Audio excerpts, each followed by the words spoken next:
Texas House Speaker Dustin Burrows says the state is preparing to call for a second special session if quorum is not met this Friday. This in an effort to pass the Republican-led redistricting bill. ABC-7's Heriberto Perez joins us live in the studio with the story. Heriberto.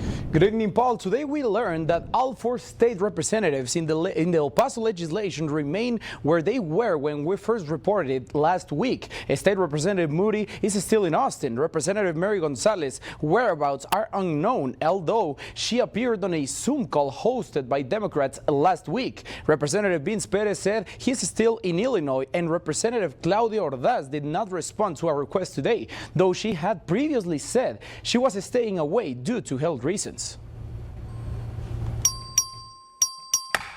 As a reminder, absent members remain subject to civil arrest. Texas House Speaker Dustin Burrows also saying the Texas Department of Public Safety is keeping track of every taxpayer dollar that has been spent in their effort to find those Democrats who left the state last week. I spoke today with State Representative Vince Perez, who said Democrats have experienced law enforcement showing up at their homes. Showing this level of force is intended to intimidate those of us who have chosen to take a stand against these maps. State Representative Perez told me last Friday 6 marked Texas DPS units showed up at his neighborhood. I reached out to Texas DPS. I'm still waiting for a response. But again, they're also using this as leverage. What the government is trying to do is, again, rack up a tab, using taxpayer resources to use this as leverage to get us out of office if we don't pay up when we return. Several Democrats are still out of the state. Yesterday, U.S. Senator John Cornyn also gave his thoughts of this Texas redistricting map situation. It's pretty un-Texan to cut and run instead of facing a fight head on.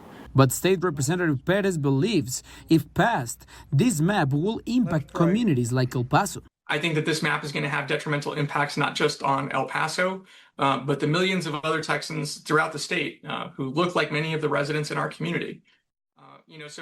Texas House Speaker Burrows also said if quorum is not met by this Friday, Texas Governor Greg Abbott will call for a second special session immediately. Democratic state representatives that I reached out to today didn't say when they will come back to the state of Texas. Marcel? Story there. Thank you so much, Heriberto.